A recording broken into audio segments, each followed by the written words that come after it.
Bismillahirrahmanirrahim. Assalamualaikum warahmatullahi wabarakatuh. Alhamdulillahi ala ihsanih wa syukru lahu ala taufiqihi wa amtinanih. Asyhadu an la ilaha illallah wahdahu la syarika lahu ta'ziman li sya'nih. Wa asyhadu anna Muhammadan abduhu wa rasuluhu da'ila ridwanih. Allahumma salli alaihi wa ala alihi wa ashabi wa ikhwanih. Hadirin dan hadirat yang dirahmati oleh Allah Subhanahu wa taala. Alhamdulillah, puji dan syukur kita panjatkan kepada Allah atas segala limpahan karunia yang Allah berikan kepada kita. Salawat dan salam semoga tercurahkan selalu kepada junjungan kita Nabi Muhammad sallallahu alaihi wasallam dan juga kepada keluarganya serta seluruh sahabat beliau tanpa terkecuali. Pada kesempatan kali ini kita akan mempelajari kandungan dari surat Al-Qalam atau surat Nun wal Qalam. Surat Al-Qalam adalah surat Makkiyah, surat yang diturunkan di awal-awal dakwah Nabi sallallahu alaihi wasallam tatkala Nabi di Mekah sebelum Nabi berhijrah ke kota Madinah. Bahkan sebagian ulama berpendapat bahwasanya surat Al-Qalam ini adalah surat kedua yang turun setelah surat Al-Alaq. Iqra bismi rabbikal ladzi khalaq, khalaqal insana min 'alaq. Iqra wa rabbukal akram alladzi 'allama bil qalam 'allamal insana ma lam ya'lam. 5 ayat pertama. Kemudian surat kedua yang turun surat Nun wal qalami wa ma yasturun. Ini pendapat sebagian ulama. Sebagian ulama mengatakan tidak, tapi dia surat mungkin yang ketiga atau keempat. Karena setelah surat Al-Alaq ada surat Al-Muddathir atau Al-Muzammil, baru kemudian surat Al-Qalam. Intinya para ulama sepakat bahwasanya surat Al-Qalam adalah termasuk surat yang awal-awal turun tatkala Nabi mulai dakwah beliau alaihi salatu wasalam. Dan topik dari surat Al-Qalam adalah pembelaan terhadap Nabi sallallahu alaihi wasallam. Adapun surat sebelumnya surat Al-Mulk berkaitan tentang keagungan Allah Subhanahu wa taala, maka surat Al-Qalam berkaitan tentang keagungan Nabi sallallahu alaihi wasallam di dunia maupun di akhirat, Karena surat ini diturunkan oleh Allah dalam rangka untuk membela Nabi sallallahu alaihi wasallam, di mana Nabi sallallahu alaihi wasallam dituduh oleh orang-orang musyrik dengan majnun, orang gila. Maka turun ayat ini atau surat Al-Qalam ini untuk membela Rasulullah sallallahu alaihi wasallam dan menunjukkan bagaimana agungnya Nabi sallallahu alaihi wasallam. Baik, kita baca suratnya. Allah buka dengan Nun. Nun ini adalah termasuk dari al-huruf al-muqatta'ah, huruf-huruf yang terputus-putus yang dibaca dengan huruf bukan sebagai satu kata. Jadi ini banyak dalam Al-Qur'an seperti alif lam mim, tidak dibaca alam, Alif lam ra, Kemudian qaf, sad, Di antaranya nun, ha mim, Dan yasin tidak dibaca yas, Tidak dibaca yas, toha tidak dibaca toh, tetapi dibacanya per huruf. Dan kita tahu namanya huruf tidak memiliki makna. Huruf menjadi makna jika dirangkai menjadi suatu kata. Oleh karenanya memang ahli tafsir berselisih tentang apa kandungan makna dari huruf-huruf muqatta'ah ini. Seperti nun ini ada banyak pendapat. Ada yang mengatakan nun adalah maksudnya adalah ikan paus. Ada yang mengatakan nun artinya ini, nun artinya ana. Tetapi pendapat yang dipilih oleh ada yang mengatakan hibar, yaitu tinta, Tetapi makna yang dipilih oleh Ibnu Katsir dan juga dikuatkan oleh Ibnu Al-Qayyim rahimahullahu taala bahwasanya al-huruf al-muqatta'ah tujuannya adalah untuk mengingatkan kepada orang-orang musyrikin bahwasanya Al-Qur'an adalah mukjizat turun dengan bahasa kalian, dengan huruf-huruf yang kalian ucapkan setiap hari, namun kalian tidak bisa mendatangkan semisal Al-Qur'an. Kalian tidak bisa mendatangkan semisal Al-Qur'an. Padahal Al-Qur'an inna anzalnahu Qur'anan Arabiyyan. Kami turunkan Al-Qur'an dalam bahasa Arab. Di saat itu orang-orang musyrikin Arab mereka sedang berbangga-bangga dengan syair-syair mereka, bahkan mereka lomba syair di antara mereka. Maka Allah turunkan mukjizat kepada Nabi sallallahu alaihi wasallam yang berkaitan dengan perkara yang lagi booming di zaman itu. Yang lagi booming di zaman Nabi sallallahu alaihi wasallam adalah balaghah dan syair.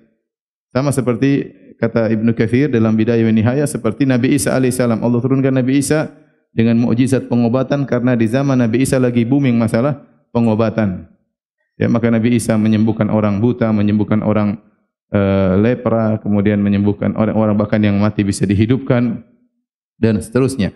Demikian juga di zaman Nabi Musa alaihissalam, ya, lagi booming masalah sihir. Banyak sekali sihir berkembang di zaman Nabi Musa. Maka Allah turunkan mukjizat yang sekilas seperti sihir tapi dia bukan sihir, tapi asli hakiki. Maka demikian juga di zaman Nabi SAW tatkala lagi booming masalah syair, bahasa, orang-orang Arab berbangga-bangga dengan bahasa mereka, maka Allah turunkan Al-Quran yang mengalahkan seluruh balaghah bahasa yang mereka miliki. Ya, padahal mereka berbicara dengan bahasa tersebut, dengan huruf-huruf tersebut, namun mereka tidak mampu mendatangkan semisal Al-Quran. Ya. Qul la in ijtama'atil insu wal jinnu ala ayyatu bimithli hadzal Qur'an la ya'tuna bimithlihi walau kana ba'dhum li ba'dhin dhahira. Katakanlah, ya, seandainya semua jin dan manusia bersatu padu, berkumpul untuk mendatangkan semisal Al-Quran, mereka tidak bakalan mampu. Allah tantang, ni Al-Quran, kalian bisa datangkan semisal Al-Quran, mereka tidak mampu. Allah turunkan tantangan. Qul fa'tu bi asyri suwarin muftarayatin. Datangkan 10 surat, ya. Mereka pun tidak mampu. Kemudian Allah tantang lagi, fa'tu bi suratin. Datanglah 1 surat. Mereka juga tidak mau mendatangkan 1 surat. Jadi inti dari al-huruf al-muqatta'ah sebagai peringatan bahwasanya Al-Quran ini turun dalam bahasa Arab dengan huruf-huruf yang kalian ucapkan, namun kalian tidak mampu mendatangkan semisal Al-Quran. Kemudian Allah berfirman, wal qalami, demi pena. Wa, ya, itu adalah cara bersumpah. Kalau kita demi, kalau datang isim setelahnya kemudian dikasrohkan, wal qalami artinya demi pena. Contohnya, wallahi demi Allah, wasyamsi wal duhaha demi matahari, wan nahari demi siang. Ini bahasa Arab, ya. Dan kalau kita tidak boleh bersumpah kecuali dengan Allah Subhanahu wa taala. Selain bersumpah dengan selain Allah adalah kesyirikan, tetapi Allah, dia berhak bersumpah dengan makhluknya yang dia ciptakan, terserah Allah Subhanahu wa taala. Dan tidak Allah bersumpah kecuali dengan perkara-perkara yang agung. Di antaranya Allah bersumpah dengan wal qalami, demi pena, ya, demi pena. Kenapa Allah bersumpah dengan pena? Karena pena ini adalah nikmat yang luar biasa yang Allah berikan kepada manusia. Makanya di awal surat yang pertama kali turun, surat Al-Alaq, Allah buka dengan Iqra bismi rabbikal ladzi khalaq. Bacalah dengan menyebut nama Tuhan. Kemudian kata Allah Subhanahu wa taala selanjutnya, alladzi 'allama bil qalam, yang mengajarkan dengan pena. Pena ini nikmat. Ya, salah satu cara belajar dengan pena. Karena dengan pena maka, ya, Al-Quran bisa terjaga, ya. Maka dulu Nabi sallallahu alaihi wasallam punya kutabul wahyi, para sekretaris Nabi yang mencatat Al-Quran, pun para sahabat juga mencatat hadis-hadis Nabi, ya, dengan pena mereka. Kemudian ilmu juga dicatat dengan pena, ya. Kemudian perjanjian-perjanjian dicatat dengan pena, sejarah dicatat dengan pena, ya. Maka ini nikmat yang luar biasa. Sarana untuk menegakkan ilmu adalah dengan pena. Maka ini nikmat yang besar dari Allah Subhanahu wa taala, makanya Allah bersumpah dengan pena. Ini juga isyarat bahwasanya Islam dibangun di atas ilmu, ala basirah. Makanya surat pertama Allah mengatakan Iqra, bacalah. Kemudian surat berikutnya Allah mengatakan wal qalami, demi pena. Tatkala digandengkan antara bacalah dengan pena, berarti ini menunjukkan perhatian Islam terhadap ilmu yang sangat luar biasa. Makanya kita dapati ayat-ayat dan hadis-hadis yang mengagungkan tentang ilmu sangat banyak, ya. Tentu tidak mungkin kita jelaskan sekarang. Bahwasanya bagaimana pengagungan Islam terhadap ilmu sangat luar biasa. Kemudian juga al-qalam, pena adalah salah satu sarana bagi manusia untuk mentakbir, untuk mengungkapkan. Makanya dikatakan pena adalah ahadul lisanain. Salah satu dari dua lisan adalah pena. Seorang tatkala ingin mengungkapkan sesuatu, maka dengan lisannya atau dengan tulisannya. Dengan tulisannya. Makanya tulisan mengambil hukum ucapan, ya. Sebagaimana dengan ucapan kita bisa mengadakan akad, perjanjian, jual beli, ya. Ya. Wasiat dan yang demikian juga dengan tulisan. Dengan tulisan bisa terjadi jual beli, terjadi akad, terjadi wasiat dan yang lainnya. Sehingga hukum tulisan sama dengan hukum ucapan. Maka seorang hendaknya berhati-hati. Sebagaimana seorang berhati dalam tatkala berucap, maka hendaknya dia berhati-hati dalam mengungkapkan dengan tulisan. Zaman sekarang ini kemudahan untuk tulisan sangat mudah, ya.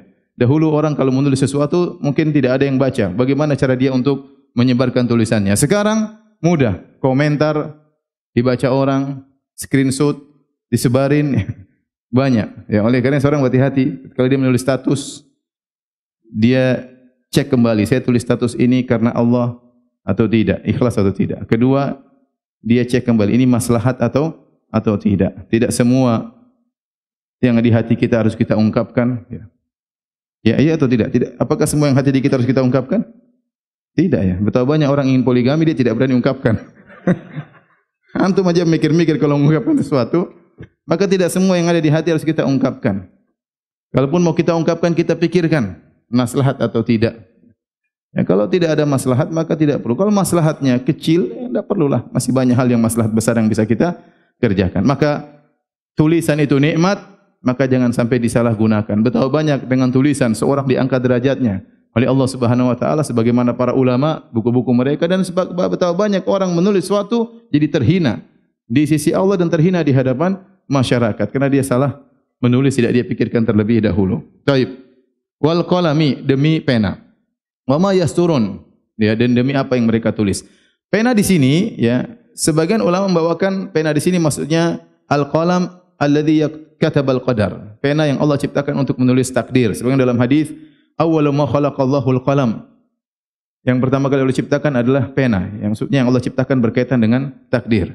Kemudian Allah berkata, "Uktub, wahai pena tulislah." Pena berkata, "Wa madza aktub?" Apa yang aku tulis? Kata Allah, "Uktub ma huwa kainun ila yaumil qiyamah." Tulislah apa yang akan terjadi sampai hari kiamat, tentang amal, tentang rizki, tentang ajal, semuanya, ya. Maka pena pun menulis di Lauhil Mahfuz. Sebagian ulama membawakan wal qalami di sini bukan sembarang pena, tetapi pena Lauhil Mahfuz. Ada yang mengatakan pena di sini adalah penanya yang dipegang oleh para malaikat, karena para malaikat juga mencatat sebagian takdir yang Allah beritahukan kepada mereka dengan pena. Malaikat juga mencatat amal para hamba dengan catatan dengan pena, entah penanya seperti apa, apakah dari cahaya atau dari apa, tapi mereka mencatat dengan pena, ya. Dan ada yang mengatakan wal qalami di sini umum, dan ini yang dipilih oleh Ibnu Katsir rahimahullahu taala. Di sini Allah bersumpah dengan pena, mencakup pena yang untuk mencatat Lauhil Mahfuz, pena yang dipegang oleh para malaikat maupun pena yang dipegang oleh manusia. Makanya setelah itu Allah mengatakan wa ma yasturun. Dan demi apa yang mereka tulis. Mereka di sini bisa jadi malaikat, bisa juga apa? Manusia. Wa ma yasturun. Dan demi apa yang mereka tulis. Ya. Taib. Jadi Allah buka surat ini dengan sumpah. Wal qalami wa ma yasturun. Demi pena dan demi apa yang mereka tulis. Dan Allah tidaklah bersumpah kecuali untuk menekankan sesuatu. Dan ini metode Allah dalam menekankan sesuatu. Ini dalam Al-Quran banyak, ya. Dalam Al-Quran banyak Allah bersumpah. Kemudian Allah menekankan sesuatu seperti wasyamsi wadhuhaha wal qamari idza talaha wan nahari idza jallaha wal laili idza yaghshaha wan nahari wal laili idza yaghshaha, terus was-sama'i wa ma banaha wal ardi wa ma tahaha wa nafsi wa ma sawaha fa alhamaha fujuraha wa taqwaha qad aflaha man zakkaha. Allah ingin menekankan satu pernyataan, qad aflaha man zakkaha. Sungguh beruntung, ya, orang yang mensucikan jiwanya. Sungguh beruntung. Untuk menekankan pernyataan ini, Allah buka dengan serentetan sumpah. Wasyamsi wa duhaha, demi matahari, demi duhanya, sampai 7 atau 8 sumpah. Terus Allah katakan, qad aflaha man zakkaha. Sungguh beruntung orang yang mensucikan jiwanya. Dan itu metode orang-orang Arab dalam menekankan suatu. Mereka bersumpah terlebih dahulu, baru mereka menyebutkan pernyataan tersebut. Dan ini kita pun demikian. Kita di Indonesia juga, kalau ingin memberikan sesuatu, kita bersumpah dulu demi Allah, baru kita mengatakan sungguhnya begini, begini, begini. Nah, Allah ingin menyatakan sesuatu, Allah buka dengan sumpahnya, wal qalami wa ma yasturun, demi pena dan demi apa yang mereka tulis. Apa pernyataan yang hendak Allah tekankan? Ternyata ada 3 pernyataan. Pada ayat yang kedua kata Allah Subhanahu wa taala, ma anta bi ni'mati rabbika bimajnun. Yang pertama, sungguh engkau bukanlah orang gila wahai Muhammad dengan nikmat Rabbmu. Dengan nikmat Rabbmu engkau adalah bukan orang gila. Di sini Allah membantah pernyataan orang-orang musyrikin. Sebagian ahli tafsir mengatakan orang-orang musyrikin berkata, innaka majnun. Sungguhnya kau itu gila wahai Muhammad. Maka Allah bantah, ma anta bi ni'mati rabbika bimajnun. Allah bantah dengan sumpah demi pena, demi apa yang mereka tulis. Sungguh engkau bukanlah orang gila. Dan ini uslub ma anta bimajnun, artinya engkau sama sekali bukan orang gila. Sama sekali tidak ada kegilaan sedikit pun pada dirimu wahai Muhammad. Jadi ma anta, jadi ma ada bi. Ini sama seperti waktu Nabi SAW diperintah oleh malaikat Jibril, Iqra, bacalah. Kata Nabi SAW, ma ana biqari. yang artinya aku sama sekali tidak bisa baca. Ya. Ma ana biqari, sama, ma anta bimajnun. Engkau sama sekali bukan orang gila, wahai Muhammad, tidak ada sedikit pun kegilaan pada dirimu. Subhanallah, Allah turunkan ayat ini untuk membela Nabi sallallahu alaihi wasallam karena Nabi merasa berat tatkala dituduh dengan tuduhan yang tidak-tidak, ya. Ya, ini gangguan mental. Nabi tuduh sebagai orang gila, sebagai dukun, sebagai penyihir dan tuduhan macam-macam, sebagai kadzdzab, pendusta. Padahal sebelumnya Nabi sallallahu alaihi wasallam digelari oleh mereka dengan Shadiqul Amin, Al-Amin, orang yang terpercaya, orang yang jujur, akhlak yang mulia, tidak pernah sedikit pun berdusta. Tahu-tahu setelah Nabi memproklamirkan bahwasanya dia adalah seorang nabi, maka semua pujian tersebut berubah menjadi cercaan. Subhanallah. Sehari sebelumnya mereka mengatakan Nabi Al-Amin, begitu Nabi mengatakan aku seorang nabi langsung berubah menjadi kadzdzab, pendusta, orang gila dan yang lainnya. Ini berat bagi Nabi sallallahu alaihi wasallam. Oleh karenanya Allah mengatakan walaqad na'lamu annaka yadhiqu sadruka bima yaqulun. Sungguh kami tahu engkau merasa sempit dadamu wahai Muhammad dengan apa yang mereka ucapkan. Dan ayat seperti ini banyak, ya. Fasbir ala ma yaqulun, sabarlah dengan apa yang mereka ucapkan. Di antara metode Allah untuk menghibur Nabi sallallahu alaihi wasallam, maka Allah bela langsung Nabi sallallahu alaihi wasallam, ya. Bukan orang lagi yang bela, tapi siapa? Allah, dengan ayat yang turun dari langit. Tutla ila yaumil qiyamah, dibaca sampai hari kiamat. Ma anta bi ni'mati rabbika bimajnun. Engkau bukan orang gila sama sekali Muhammad dengan nikmat dari Rabbmu. Kemudian yang kedua kata Allah, wa inna laka la ajran ghairu mamnun. Tambahan lagi, Allah bersumpah, sungguh engkau mendapatkan pahala yang tidak terputus-putus. Dan ini keistimewaan Nabi sallallahu alaihi wasallam. Sebenarnya mengatakan Nabi kalau sudah beramal saleh pahalanya tidak terputus, ya. Beda dengan kita pahala kita terputus. Kita kalau ingin pahala kita tidak terputus, kita harus melakukan amal jariah seperti wakaf, seperti ilmu yang bermanfaat, atau anak soleh yang mendoakan orang tuanya. Adapun Nabi SAW setiap dia beramal soleh, amalnya tidak terputus, pahalanya tidak terputus. Ini keistimewaan Nabi SAW. Dan didukung dengan hadis Nabi SAW, man dalla ala khairin falahu mithlu ajri fa'ilihi.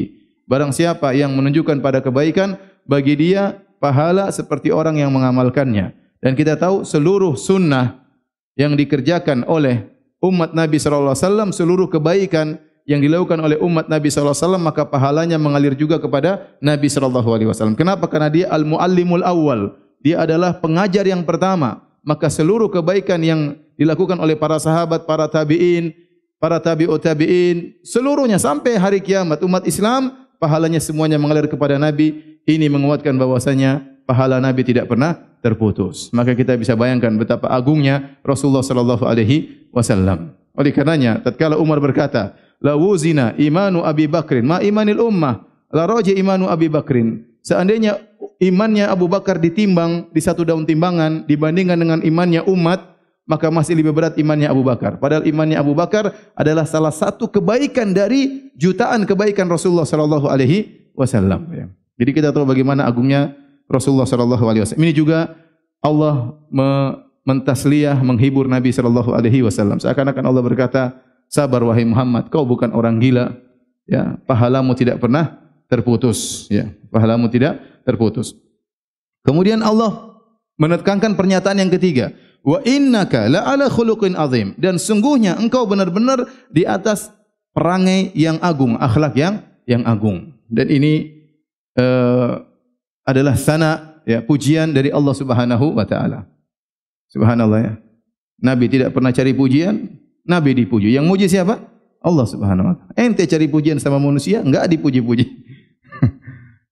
Yang muji bukan manusia, yang muji langsung Rabbul Alamin, penguasa alam semesta, yang muji Tuhan. Itu pun tidak menjadikan Nabi menjadi orang yang sombong dan angkuh. Yang muji padahal siapa? Allah Subhanahu wa taala. Sungguhnya engkau benar-benar berada di atas akhlak yang agung. Allah bersumpah akan hal ini. Wal qalami wa ma yasturun. Demi pena, demi apa yang mereka tuliskan. Innaka la ala khuluqin azim. Sungguhnya engkau berada di atas akhlak yang sangat agung. Ya. Jadi tidak seperti yang dikatakan oleh orang-orang musyrikin yang mengatakan Nabi adalah orang gila. Ya. Dan demikianlah kebiasaan orang umat para anbiya. Kadzalika ma atal ladzina min qablihim illa qalu sahirun aw majnun atawasaw bih bal hum qaumun taghun. Kata Allah, dan demikianlah, ya, wahai Rasulullah, tidaklah datang para rasul sebelum engkau kecuali umatnya akan berkata, engkau adalah orang gila. Maka demikian juga mereka berkata kepada engkau adalah orang gila. Kata Allah, atawasau bih, apakah mereka saling berwasiat antara umat yang satu dan umat sebelumnya? Dan ini menakjubkan, ya. Umat Nabi Nuh tidak ketemu dengan orang-orang kafir Quraisy, ya tidak. Tapi Nabi Nuh dikatakan orang gila, Nabi Muhammad juga dikatakan orang gila. Umatnya Nabi Musa tidak pernah ketemu dengan umatnya orang-orang kafir Quraisy. Tapi umatnya Nabi Musa mengatakan Musa gila, umat kafir Quraisy mengatakan Rasulullah SAW juga apa? Gila. Maka Allah mengatakan atawasau bih, apakah mereka saling berwasiat? Padahal tidak ada wasiat. Tapi ternyata sama pikiran mereka. Kenapa? Karena iblisnya sama, ya. Iblisnya sama. Syubhatnya sama. Baik. Ini adalah ayat yang agung. Wa innaka la ala khuluqin azim. Sungguhnya engkau berada di atas akhlak yang agung, ya. Sebagaimana sering saya sampaikan bahwasanya akhlak Nabi ini adalah salah satu mukjizat dari sekian banyak mukjizat Nabi sallallahu alaihi wasallam. Nabi diberi mukjizat Al-Qur'an, Nabi diberi mukjizat Isra dan Mi'raj, Nabi diberi mukjizat kalau lagi salat bisa lihat di belakang, Nabi sallallahu alaihi wasallam diberi mukjizat kalau pun tidur matanya tidur tapi hatinya tidak tidur. Nabi sallallahu alaihi wasallam banyak mukjizat. Kita bisa baca dalam kitab Dalailun Nubuwah tentang mukjizat-mukjizat Nabi sallallahu alaihi wasallam. Namun di antara sekian mukjizat Nabi adalah akhlak Nabi sallallahu alaihi wasallam. Oleh karenanya Allah Subhanahu wa taala bersumpah dengan agungnya akhlaknya, dan Allah bersumpah dengan umur Nabi. Kata Allah, la amruka, demi umurmu wahai Muhammad, dan Allah tidak pernah bersumpah dengan umur siapapun kecuali umur siapa? Nabi Muhammad sallallahu alaihi wasallam, karena seluruh, ya, kegiatan Nabi sallallahu alaihi wasallam seluruhnya adalah teladan, ya. Seluruh fase kehidupan Nabi tidak ada yang sia-sia. Seluruh fase kehidupan Nabi adalah apa? Teladan. Seluruhnya adalah akhlak. Tatkala Aisyah ditanya, bagaimana akhlak Nabi sallallahu alaihi wasallam? Kata Rasulullah sallallahu alaihi wasallam, kana khuluquhul Qur'an. Bahwasanya akhlak Nabi adalah Al-Qur'an. Maksudnya apa? Maksudnya kalau anda baca setiap ayat dalam Al-Quran yang menganjurkan kepada kebaikan, maka Nabi yang paling pertama menjalankan ayat tersebut. Dan kalau anda dapat dalam Al-Quran ayat melarang kepada keburukan, maka Nabi yang paling jauh dari larangan tersebut. Seluruh Al-Quran sudah diamalkan oleh Nabi SAW. Seluruh ayat, seluruh dalalah, penunjukan dari Al-Quran, semua sudah diamalkan oleh siapa? Rasulullah SAW. Kenapa Al-Quran? Nabi adalah Al-Quran yang berjalan.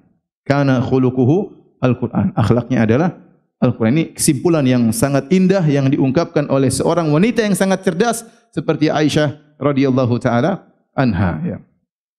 Oleh karenanya Islam memberi porsi besar terhadap akhlak, ya. Karena di antara hal yang diangkat oleh Allah untuk membela Nabi, membantah orang-orang musyrikin, Allah angkat sisi akhlaknya. Allah angkat sisi akhlak Nabi sallallahu alaihi wasallam. Oleh karenanya ini menunjukkan perhatian besar Islam terhadap akhlak, maka kita pun demikian. Kita harus memiliki perhatian besar terhadap apa?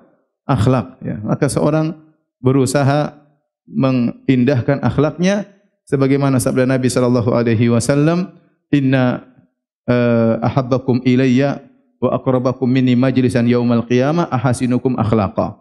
Orang yang paling aku cintai di antara kalian, yang paling dekat dengan aku pada hari kiamat kelak di surga adalah orang yang paling baik akhlaknya di antara kalian. Ini dalil bahwasanya akhlak mulia adalah barometer tingginya surga seseorang. Sebaliknya, inna abghadakum ilayya wa ab'adakum minni majlisan yaumal qiyamah. Sungguhnya orang yang paling aku benci, kemudian yang paling jauh dariku pada hari kiamat kelak, at-tartarun al-mutasyaddiqun al-mutafaihiqun, yaitu orang yang banyak omong, orang yang sombong mengganggu orang lain dengan kata-katanya, dan orang yang angkuh, ya. Hati-hati seorang menjaga lisannya, jaga tulisannya, jaga komentarnya, jaga statusnya, karena itu menunjukkan level dia dalam akhlaknya. Level dia dalam akhlaknya. Seorang bisa terlihat akhlaknya dari level tulisannya, level statusnya, konten dari apa yang dia tulis, konten dari apa yang dia bicarakan. Taib, kita lanjutkan. Setelah Allah bersumpah untuk menyatakan 3 perkara, engkau tidak gila wahai Muhammad, engkau memiliki pahala yang tidak terputus-putus, dan engkau di atas akhlak yang sangat agung. Setelah itu Allah berfirman, fasatubsiru wa yubsirun. Sungguhnya engkau akan lihat dan mereka juga akan lihat, ya. Apa yang akan dilihat oleh Nabi dan apa yang akan mereka lihat? Kata Allah, bi ayyikumul maftun. Siapakah di antara kalian yang terfitnah?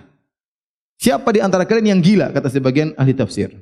Mereka nuduh engkau gila wahai Muhammad, engkau akan lihat yang gila siapa? Engkau atau mereka? Jelas mereka yang gila. Mereka yang gila. Kenapa? Mereka telah diberi kenikmatan, ya, tapi mereka tidak terima kenikmatan tersebut. Sebenarnya orang Quraisy itu apa? Orang Quraisy itu kenapa mereka bahlul, ya? Sekarang Nabi Muhammad SAW dari Quraisy. Bukankah kalau Nabi Muhammad top, mereka juga top? Iya tidak? Iya. Kalau Nabi Muhammad SAW menguasai dunia, bukankah mereka yang terangkat juga menguasai dunia? Kenapa mereka tidak mau? Kenapa mereka tidak mau? Kenapa mereka malah hasad kepada Nabi SAW, malah mencerca Nabi SAW? Nikmat yang Allah berikan, mereka tahu betul siapa Muhammad SAW, tidak mungkin berdusta. Mereka tahu betul dan mereka menolak dakwah Nabi SAW. Padahal agungnya Islam mengangkat derajat apa orang-orang Quraisy. Tapi mereka tidak mau terima nikmat tersebut. Ya. Sebenarnya mengatakan di antara dalil bahwasanya mereka menunjukkan mereka gila, mereka sering minta agar diazab. Wa idz qalu Allahumma in kana hadha huwal haqqu min indika fa'amtir alaina hijaratan minas sama' aw i'tina bi'adzabin alim. Tatkala orang-orang Quraisy berkata, "Ya Allah, kalau ini yang keturunkan benar, turunkanlah hujan batu dari langit." Subhanallah. Gila atau tidak? Gila. Maka yang ketahuan siapa yang gila, mereka atau siapa? Rasulullah SAW yang benar, mereka yang gila, ya. Mereka yang gila, ya. Oleh karenanya Abu Jahal bahkan berdoa tatkala akan perang Badar, dia berdoa, Allahumma, ya, ayyuna aqta' lirrahim wa ja'ana bima lam na'rif fa ahinhul ghadat. Kata Abu Jahal, ya Allah, menjelang perang Badar, Nabi berdoa, Abu Jahal juga berdoa, ya. Abu Jahal berdoa, ya Allah, siapa di antara kami, aku dan Muhammad, yang paling memutuskan silaturahmi dan datang dengan perkara yang tidak kami kenal, maka binasakan dia pada hari ini. Makanya Allah mengatakan, in tastaftihu faqad ja'akumul fath. Tatkala kalian minta keputusan, itu doanya siapa? Abu Jahal. Minta keputusan, maka telah datang keputusan padamu, maka doa Abu Jahal dikabulkan. Gila atau tidak? Gila. Minta tewas Allah itu majnun. Jadi yang gila siapa? Orang-orang Quraisy. Bi ayyikumul maftun, akan kau lihat. Waktu akan membuktikan. Zaman akan mengungkapkan siapa yang gila di antara kalian. Kemudian kata Allah, inna rabbaka huwa a'lamu biman dhalla an sabilihi wa huwa a'lamu bil muhtadin. Sungguhnya Rabbmu lebih tahu mana yang sesat dari jalannya, dan Allah lebih tahu mana yang berhak mendapatkan hidayah. Setelah itu Allah berfirman, fala tuti'il mukadzibin. Janganlah engkau taat kepada para pendusta. Waddu law tudhinu fayudhidun. Sungguh mereka menginginkan, berangan-angan supaya kamu berbuat mudahana, lunak kepada mereka, maka mereka pun lunak kepada engkau. Ya, jadi mereka ingin Nabi mudahana, yaitu mereka berkata, ya Muhammad, sudahlah berhenti, jangan dakwah-dakwah lagi. Wahai Muhammad, janganlah kau cela Tuhan-Tuhan kami, janganlah kau cela nenek-nenek moyang kami. Ya. Kalau kau berhenti, kami tidak akan bilang kau gila lagi. Jadi mereka beri tawaran. Ya. Mereka merasa terganggu tatkala Nabi SAW mengatakan kalian musyrikin. Kemudian mereka berkata, wahai Muhammad, bagaimana kami musyrikin? Inna wajadna aba'ana ala ummah. Kami telah mendapati nenek moyang kami seperti ini. Wa inna ala athari muqtadun. Kami hanya ikut nenek moyang kami. Maka Nabi berkata, kalian sesat, nenek moyang kalian juga apa? Sesat. Dan ini sangat berat bagi mereka. Kalau mereka dikatakan sesat, mereka masih sabar. Tapi kalau dikatakan mbah-mbahmu juga sesat, mbah-mbahmu juga apa? Sesat. Ya, tentu mereka semakin marah. Jadi mereka masih terganggu. Ya, sehingga mereka beri tawaran kepada Nabi, ya Rasulullah, berhentilah. Kalau kau berhenti, kami juga berhenti. Waddu, mereka berangan-angan Nabi berhenti dari dakwahnya. Oleh karenanya para hadirin hadirat yang rahmatillah subhanahu wa ta'ala, di hadapan kita ada dua, namanya mudahanah dan namanya mudarat. Mudahanah adalah mencari kemaslahatan dengan mengorbankan agama. Demi kemaslahatan sudahlah kita tanazul, kita ngalah. Udahlah kita tidak usah bicara akidah misalnya. Kita tidak usah menjelaskan kebenaran, ini namanya mudahanah. Bahkan kita membenarkan kebatilan, maka namanya mudahanah. Demi maslahat. Maslahat agar kita tidak diganggu, maslahat duniawi. Jadi mudahanah adalah mengorbankan agama demi maslahat apa? Duniawi. Ya, contoh, seorang ingin berteman dengan kawannya suka main musik, ya. Supaya saya bisa kawan dengan dia, saya main musik juga. Saya tahu musik itu haram. Tapi demi kawan saya juga main musik, ya. Misalnya kawan-kawan di kompleks misalnya suka main judi, ya. Agar bisa enjoy ngobrol, gabung, ya sudah saya juga main apa? main judi sama dia. Padahal saya tahu judi itu haram. Namanya mudahana. Namanya mudahana. Atau misalnya orang ajak ngobrol sama kita, terus dia bilang, ini kan boleh kan? Boleh kan? Kita daripada dia marah, kita bilang, iya boleh. Padahal ini enggak boleh. Ini namanya mudahana. Enggak boleh. Jadi kita itu menyampaikan agama dengan sebaik-baiknya. Yang syirik kita bilang syirik, yang bid'ah kita bilang bid'ah, yang maksiat kita bilang maksiat. Tapi dengan uslub yang baik. Jangan kita mudahana, akhirnya kita mengatakan yang maksiat menjadi halal, yang bid'ah menjadi sunnah, yang syirik menjadi tauhid. Enggak boleh. Kita menyampaikan sesuai dengan agama Allah, bukan agama yang kita modifikasi. Kita sampaikan sesuai dengan apa yang dikehendaki oleh Allah dan dijelaskan oleh Rasulnya. Sampaikan seadanya tapi dengan uslub yang baik. Uslub yang baik dengan kata-kata yang halus, dengan dalil yang jelas, ya. Ya, tidak perlu kita teriak-teriak, ya. Kalau perlu teriak sesekali tidak apa-apa. Tapi asalnya kita dengan kata-kata yang halus. Tidak perlu kita ini maksiat, ini. Kita bisa bilang, ini maksiat ya akhi, ini haram, kan bisa. Ente, ini maksiat, banting meja, repot, tidak perlu.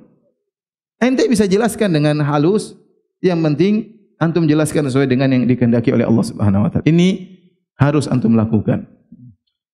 Tidak boleh mudahana, tidak boleh mudahana.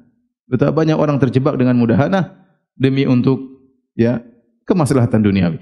Sebaliknya, adapun mudarat adalah kita mengorbankan sebagian kemaslahatan dunia kita demi untuk ya agama. Kita berlemah lembut. Sebenarnya ada orang mungkin maki-maki kita, tapi kita sabar. Kita sabar, kita tetap berusaha dekat dengan dia, kita berusaha mendekati hatinya. Meskipun kita dicaci maki, kita mengorbankan kemaslahatan dunia kita demi agar agama bisa berjalan, dakwah bisa berlangsung. Itu namanya mudarat. Ini dianjurkan seperti ini.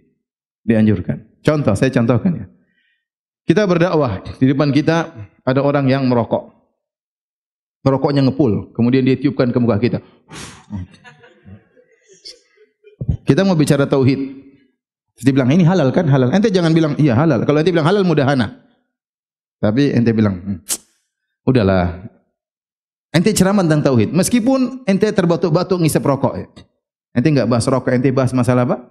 Tauhid. Dia lagi syirik. Kita bilang, tauhid itu begini-begini. Terus dia ngepulin asap kepada kita. Ini namanya mudarat. Kita sabar. Bahkan kesehatan kita terganggu demi agar kita bisa menyampaikan dakwah kepada dia. Ini namanya mudarat. Ya. Namanya mudarat. Mengorbankan sebagian maslahat duniawi untuk kemaslahatan agama. Ya. Ya. Dan ini tidak mengapa. Adapun mudahana tidak boleh. Oleh karenanya kita dalam kehidupan bersosial terkadang ada yang berbeda dengan kita. Kita lembut sama mereka tanpa harus mengatakan kesalahan mereka suatu kebenaran. Ya, kalau mereka salah, kita jelaskan salah, tapi kita lembut sama mereka. Bukan berarti kita lembut kemudian kita mengikuti kesalahan yang mereka lakukan. Kalau ada orang misalnya melakukan maksiat, ya kita bilang itu maksiat tetap maksiat. Itu syirik tetap syirik, itu haram tetap haram. Tapi kita lembut sama mereka, kita ramah sama mereka. Jangan sampai terbawa karena kita ramah, karena dengan slogan toleransi, akhirnya kita ikut-ikutan maksiat. Enggak boleh. Itu yang disebut dengan mudahana, yang diinginkan oleh orang-orang musyrikin, diinginkan oleh orang-orang yang pelaku maksiat. Kata Allah, waddu law tudhinu fayudhinun. Mereka menginginkan supaya engkau bersikap lunak, maka mereka pun akan lunak kepadamu. Kata Allah, wala tuti kulla hallafim mahin. Janganlah kau ikuti setiap orang yang suka bersumpah dan terhina. Ini Al-Imam Al-Qurtubi mengatakan rahimahullah, kebanyakan ayat-ayat ini turun kepada Al-Walid bin Al-Mughirah atau Abu Jahal atau yang lainnya. Kepada pembesar-pembesar orang Quraisy yang mereka buruk, mereka hina, mereka suka bersumpah. Inilah Walid bin Mughirah dan juga Abu Jahal. Wala tuti' kulla halafim mahin. Jangan kau ikuti orang yang suka bersumpah. Orang yang bersumpah itu selalu bersumpah demi Allah, demi Allah, demi Allah, demi Allah, biasanya berdusta. Biasanya berdusta. Oh, bersumpah itu mudah bagi dia, obral, dia tidak mengagungkan Allah. Asal sumpah saja dan dia banyak berdosa. Dan orang yang sering berdosa adalah orang yang hina. Hammazim masya'im binamim, yang banyak mencela, yang kian kemari menghamburkan fitnah. Hammazin yaitu mencela, mengejek dengan lirikan mata, dengan lisan, dengan gerakan, namanya hammaz, mencela. Masya'in binamim, jalan ke sana sini mengadu domba. Hati-hati, ini akhlak tercela, mengadu domba. Ya, sekarang dulu zaman dahulu kalau ingin berbuat namimah ke sana kemari. ke sana kemari, tebar sana, tebar berita di sini, kemudian orang ribut. Sekarang tidak perlu, tinggal tulis aja. Tulis status ini, kemudian gabung, bikin klip digabungkan, disebarin. Sini marah, alhamdulillah. Sini sudah ngamuk, sini sudah ngamuk. Itulah namam. Itulah namam. Sengaja dia bikin seperti itu. Ya. Dia bikin lagi kelompok sini, kemudian dia gabungkan. Seakan-akan ada keributan, kemudian dia sebarkan.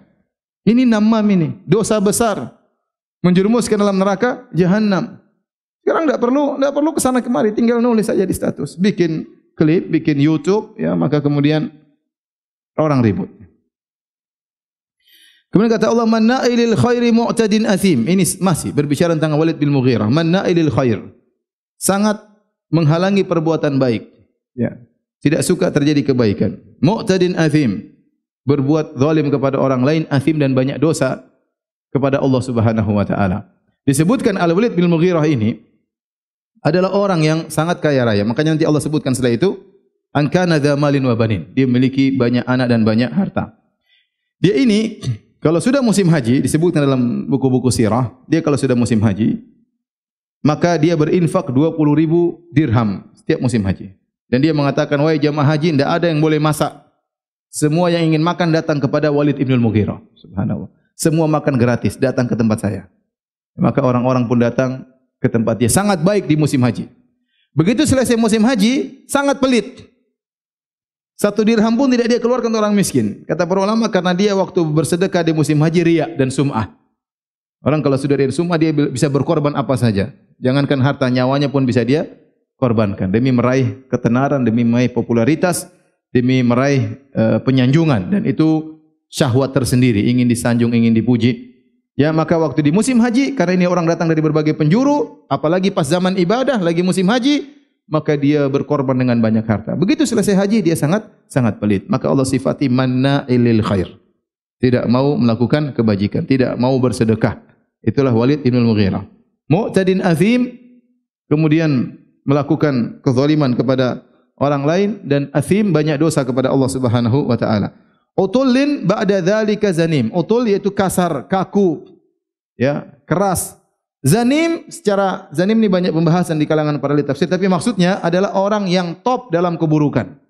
Terkenal, oh itu preman hebat itu. Hebat tapi apa? Preman. Oh itu jagoan brengsek. Pokoknya dia top dalam apa? Keburukan. Oh itu zinanya top itu. Itu kalau minum khamr top. Wah itu namanya zanim. Ya. Oh itu tukang provokator top. Itu zanim namanya. Terkenal dalam keburukan. Tampil beda dalam keburukan. Namanya zanim. Tampil beda dalam keburukan. Ya.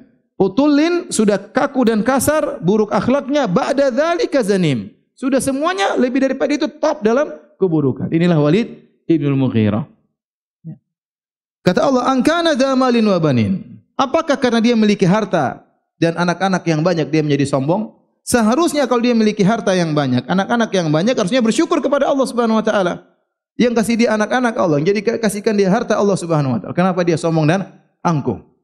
Ini selalu saya ingatkan bahwasanya harta, kekuatan, jabatan ini sangat mudah menjadikan orang sombong dan angkuh. Saya sering sampaikan, Nabi mengatakan bahwasanya kesombongan, ya, al-khuyala, kesombongan ada pada orang-orang penggembala onta, penggembala kuda atau pemilik kuda, ya, karena hewan-hewan itu bisa menjadikan pemiliknya sombong dan angkuh. Makanya ada orang bangga dengan ontanya. Makanya banyak orang bangga dengan kudanya. Apalagi kalau ikut pacuan kuda, kemudian kudanya menang, dia jadi bangga dan sombong. Berbeda dengan penggembala onta. Di situ ada sakinah, ketenangan. Karena apa yang mau dibanggakan sama penggembala kambing? Pada penggembala kambing ada ketenangan, tawadhu. Kenapa orang mau banggakan dengan kambingnya? Oh, kambing saya hebat. Tidak ada. Yang ada kuda saya hebat, onta saya hebat. Kalau kambing, belum ada lomba pacuan kambing sampai sekarang. Maka kalau orang punya kuda saja, punya onta, bisa sombong, bisa angkuh. Bagaimana kalau punya mobil mewah? Bagaimana kalau punya motor mewah? Bagaimana kalau punya rumah mewah? Bagaimana kalau punya pangkat dan jabatan? Bagaimana kalau punya anak buah yang banyak? Ya, maka hati-hati, ya. Seorang memiliki harta adalah untuk bersyukur kepada Allah, bukan untuk mengantarkan dia kepada kesombongan. Kata Allah, "Idza tutla alaihi ayatuna qala asatirul awwalin." Jika dibacakan kepadanya ayat-ayat kami, maka dia berkata asatirul awwalin, dongeng orang-orang terdahulu. Dan ini adalah idenya Al-Walid bin Al-Mughirah. Al-Walid bin Al-Mughirah waktu ingin mencela Al-Qur'an, ya, dia pikir banyak ide yang keluar. Dia tahu bahwasanya Al-Qur'an bukanlah syair. Dia tahu bahwasanya Al-Qur'an bukanlah mantra, ya.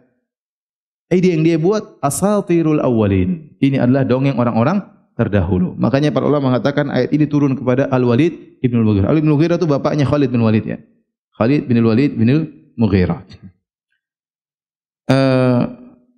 Kata Allah, sanasimuhu 'alal khurtum. Sanasimuhu 'alal khurtum. Kata Allah Subhanahu wa taala, kami akan beri tanda dia di belalainya. Khurtum itu seperti hidungnya gajah yang panjang, namanya khurtum. Namun digunakan untuk manusia, kami akan beri tanda pada hidungnya. Maksudnya apa? Kami akan beri cap pada wajahnya, karena semua terlihat pada wajah. Sebagian ulama mengatakan Allah akan beri siksaan kepada wajahnya di dunia, dan ada yang mengatakan Allah berikan siksaan padanya di akhirat. Wajahnya dibuat hina, dibuat hitam, dibuat buruk tatkala di akhirat kelak, dan itu sebagai pusat perhatian orang. Kalau melihat orang, lihat dulu wajahnya, ya. Maka Allah beri cap keburukan pada wajahnya, apakah di dunia ataupun di akhirat, sebagai hukuman baginya. Setelah itu Allah berfirman, "Inna balawnahum kama balawna ashabal jannati id aqsamu la yasrimunnaha musbihin." Sungguhnya kami akan menguji mereka, menguji orang-orang musyrikin Quraisy, kama balawna ashabal jannah, sebagaimana kami menguji pemilik kebun. Id aqsamu, tatkala mereka bersumpah, la yasrimunnaha musbihin, di pagi hari kami benar-benar akan panen dengan buah-buahan kami. Ini kisah ashabul jannah. Kalau antum baca buku-buku tafsir, mereka akan mengatakan ini kisah sekelompok orang, ya. Azan kah? Lagi. 10 menit lagi. Ini kisah tentang sekelompok orang di negeri Yaman. Secara singkat, sekelompok orang di negeri Yaman, bapak mereka memiliki seorang ayah, ayahnya soleh. Azan aja dulu deh. Habis azan lanjut dulu kah?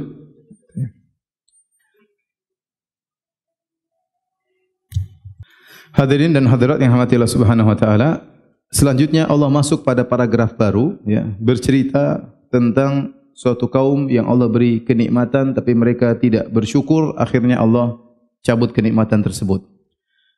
Kaum tersebut adalah sekelompok anak-anak, ya. Ada yang mengatakan 3 orang, ada yang mengatakan lebih daripada itu. Mereka memiliki seorang ayah yang soleh.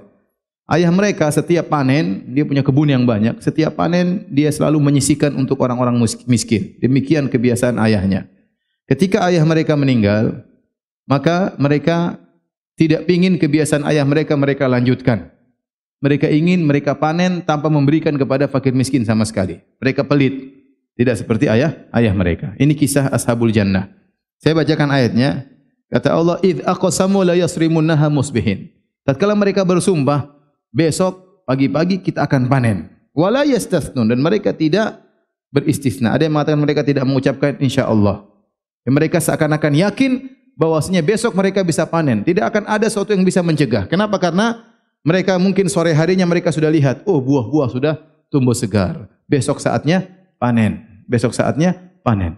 Mereka yakin bisa panen, mereka lupa mengucapkan apa? Insyaallah. Oleh karenanya seorang tidak boleh yakin dengan apa yang dia lakukan. Dia tidak tahu ada halangan apa dan apapun kita bilang insyaallah, semoga, insyaallah. Semoga Allah mudahkan. Jangan kita sesumbar. Jangan kita mendahului Allah Subhanahu wa taala. Tidak ada yang tahu masalah apa yang terjadi di keesokan hari. Taib.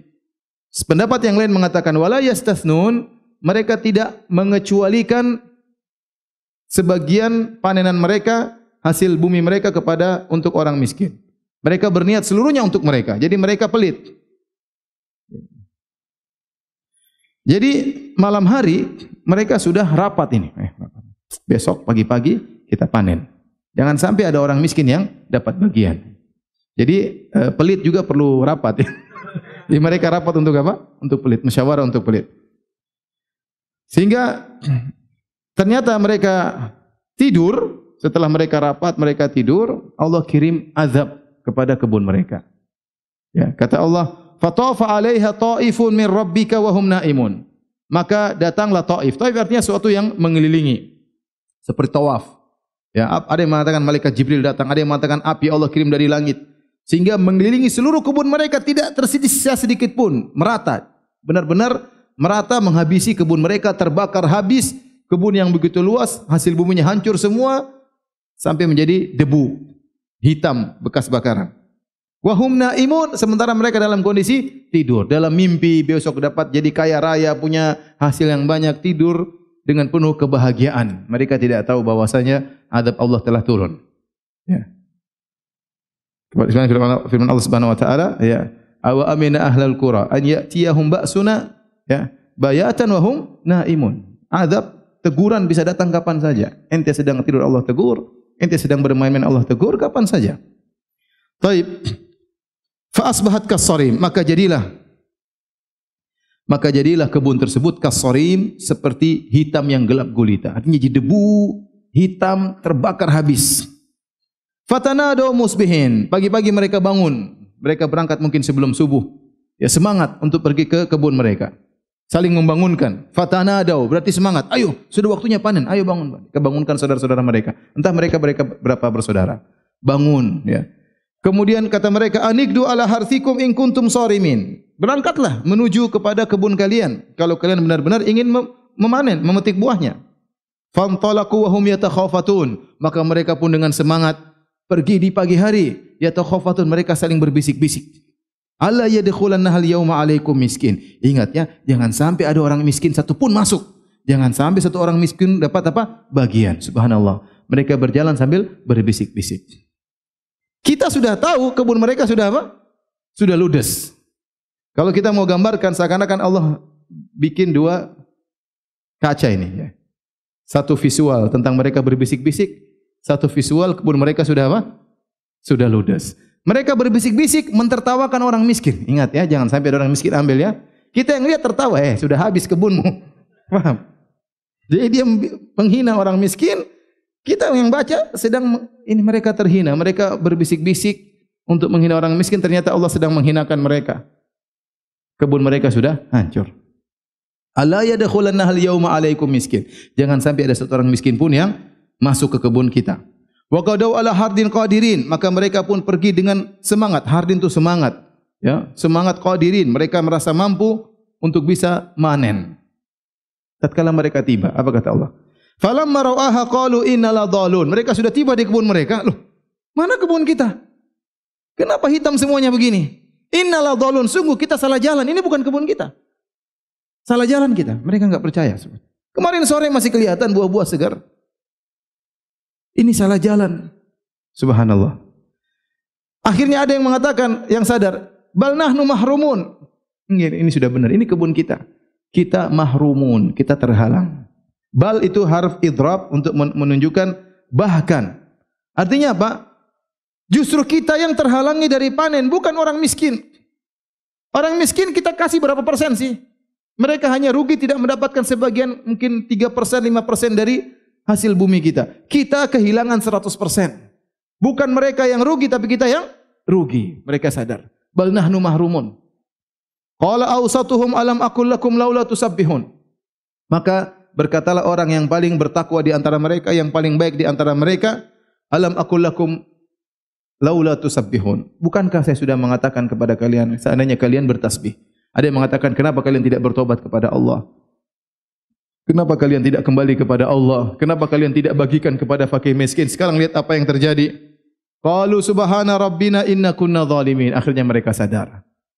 Mereka berkata, Maha suci Rabb kita, sungguhnya kita telah berbuat zalim, ya. Pelit, berbuat zalim kepada orang miskin. Apa susahnya kasih sebagian harta kepada orang miskin? Tidak diberikan seluruhnya, sebagian saja. Sehingga mereka merasa sadar dan mereka berbuat zalim. Fa aqbala ba'dhum ala ba'dhin yatalawamun. Akhirnya mereka saling berhadap-hadapan, saling mencela. Kalau antum baca buku tafsir seperti tafsir Al-Qurtubi, mereka berkata, ente sih yang kasih ide. Ente sih yang kasih ide. Yang ngajarin pelit kan ente, intinya ide kita. Ini mereka sering tunjuk-tunjukkan ente sih, sudahlah, sudah terjadi. Kebun sudah hancur. Ya talawamun, mereka saling mencela, melemparkan kesalahan kepada sebagian mereka.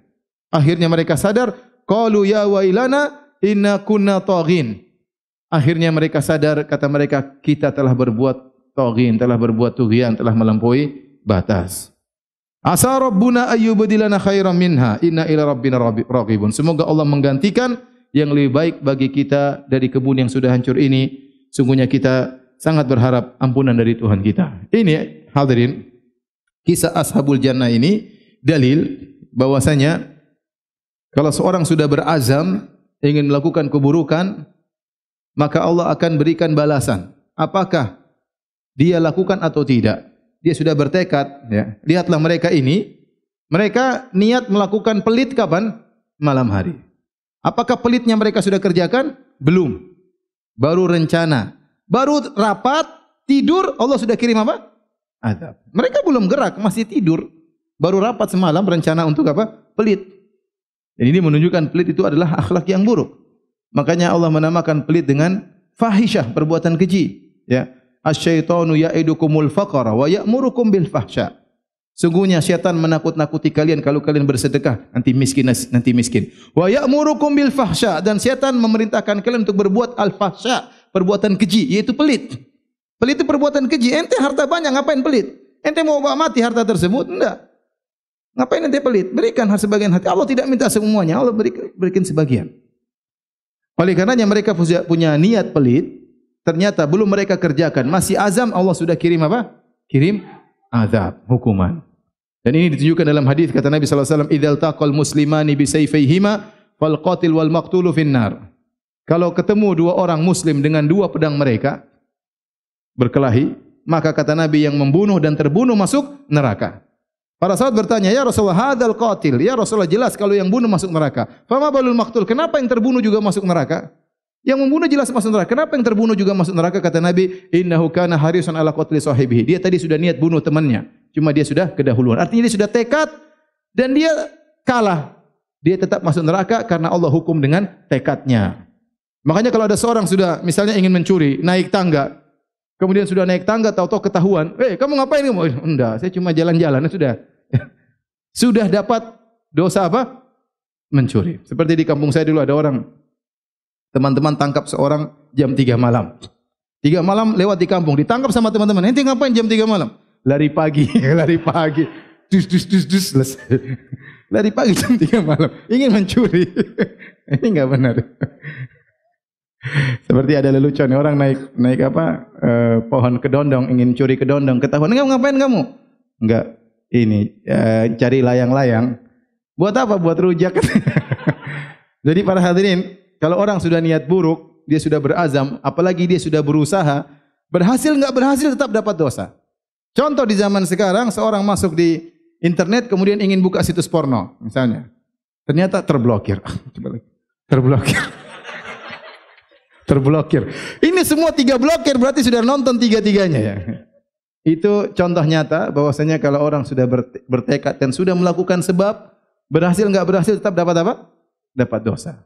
Ini contohnya, dalilnya ini. Kemudian juga dalil kata sebagian ulama dalam buku tafsir, bahwasanya jika seorang dia sudah punya uang zakat, sudah terkena nisab dan haul, mau haul, nisab sudah, sedikit lagi haul, misalnya 2 hari lagi kena haul, karena syarat bayar zakat nisab dan haul. Supaya dia selamat, maka dia belikan sebagian hartanya supaya tidak kena nisab. Begitu haul, hartanya berkurang, dia tidak kena zakat. Allah Maha tahu, dia niat melakukan keburukan. Keburukan dia apa? Dia mencegah hak orang miskin, persis seperti Ashabul Jannah. Ya, pelit sama orang miskin. Maka sebagian ulama berpendapat tetap kalau ketahuan seperti tetap ditarik apa? Zakatnya. Kalau ketahuan memang dia melakukan hilah untuk selamat dari zakat. Baik. Apa kaitannya Allah mengatakan inna balawnahum kama balawna ashabal jannah? Masih berapa menit lagi materi? 8:30. Inna balawnahum kama balawna ashabal jannah. Kami akan menguji mereka yaitu kaum Quraisy sama seperti kami menguji ashabul jannah. Apa sisi wajuhu al-musyabahah? Baina, sisi kemiripan antara orang-orang Quraisy dengan ashabul jannah. Para ulama menjelaskan, sisinya ashabul jannah dikasih kenikmatan oleh Allah Subhanahu wa taala namun tidak mensyukurinya. Sama orang Quraisy diberikan kenikmatan oleh Allah Subhanahu wa taala dengan Nabi Muhammad sallallahu alaihi wasallam. Mereka diberikan banyak kenikmatan. Pertama, mereka diberi keamanan di kota Mekah. Kemudian mereka dimudahkan perdagangan. Di ilafi Quraisy, ilafihim rihlatas syita'i was-saif. Mereka mudah untuk bersafar ke Yaman atau ke Syam untuk berdagang. Mereka diberi kenikmatan sebagai pengurus Ka'bah. Semua kabilah Arab menjadikan kabilah Quraisy sebagai kabilah utama, panutan. Mereka diberi banyak kenikmatan. Terakhir Allah sempurnakan dengan Allah mengutus nabi dari mereka. Ternyata mereka tidak bersyukur. Harusnya mereka bersyukur kepada Allah Subhanahu wa taala. Ya, ini dalil bahwasanya ujian bukan cuma masalah kekurangan dan kesulitan. Ujian Allah namakan nikmat yang Allah berikan kepada ashabul jannah sebagai ujian. Nikmat yang Allah berikan kepada orang-orang Quraisy sebagai apa? Ujian. Oleh karenanya ujian bukan cuma kesulitan, kemiskinan, sakit, tidak. Ujian juga adalah kenikmatan, kesehatan dan yang lainnya. Keamanan, ketentraman juga adalah apa? Ujian. Sebagaimana ashabul jannah tidak bersyukur Allah kirim teguran, demikian juga orang-orang kafir Quraisy, mereka tidak bersyukur maka Allah kirim apa? Teguran. Kemudian bedanya ashabul jannah mereka bertobat. Begitu mereka ditegur oleh Allah, terbakar kebun mereka, mereka bertobat. Asa rabbuna ayyubdilana khairan minha inna ila rabbina raghibun. Semoga Allah Subhanahu wa taala menggantikan lebih baik. Sungguhnya Allah Subhanahu wa taala, kami sangat ingin ampunan dari Allah Subhanahu wa taala. Sebagian ahli tafsir seperti As-Sa'di dan yang lainnya mengatakan zahirnya Allah memberi ganti kepada mereka. Bahkan ada yang mengatakan hari itu juga Allah tumbuhkan kebun yang lebih baik daripada kebun yang Allah hancurkan. Kenapa? Mereka kembali kepada Allah Subhanahu wa taala. Oleh karenanya ini Allah sebenarnya kasih kenikmatan kepada mereka. Allah tidak menurunkan azab berkaitan dengan tubuh mereka, tapi Allah hanya menurunkan azab berkaitan dengan harta mereka. Mereka masih diberi kesehatan, mereka masih bisa bertobat kepada Allah Subhanahu wa taala, dan betapa sering Allah Subhanahu wa taala menegur kita dengan teguran-teguran ya yang kita masih bisa sadar kepada Allah Subhanahu wa taala. Dan ini juga dalil kalau seorang sadar kembali kepada Allah, Allah bisa jadi memberi ganti yang lebih baik sebagaimana yang dialami oleh ashabul jannah. Kata Allah, "Kadzalikal azab." Demikianlah azab di dunia. Wala adzabul akhirati akbar. Ingat, siksaan di akhirat lebih apa? Lebih besar. Lau kanu ya'lamun, kalau orang-orang Quraisy mereka tahu akan hal tersebut. Setelah itu Allah masuk dalam paragraf baru. Kata Allah, "Innalil muttaqina 'inda rabbihim jannatin na'im." Sungguhnya orang-orang yang bertakwa di sisi Rabb mereka akan mendapatkan surga yang penuh dengan kenikmatan. Kita berusaha untuk bertakwa, dan takwa adalah ya meninggalkan maksiat, membuat halangan antara kita dengan neraka jahanam. Fattaqun nara. Ambillah wiqayah, penghalang antara engkau dengan neraka, walau bisyikki tamrah, meskipun hanya bersedekah dengan sepenggal korma. Itu namanya takwa secara bahasa, yaitu wiqayah, ya, penghalang antara kita dengan neraka jahanam. Dan takwa itu harus meliputi seluruh tubuh kita, luar dan dalam, ya, zahiran dan batinan. Jangan kita hanya takwa di luar saja. Ada orang yang mungkin secara penampilan oke, Islami, ya, masya Allah sunnah, tapi hatinya penuh dengan hasad, dengki, iri, suudzon dan berbagai macam penyakit, angkuh, sombong, merendahkan orang lain, maka dia tidak bertakwa, hanya takwa zahir, dalam tidak bertakwa. Waliyadzubillah.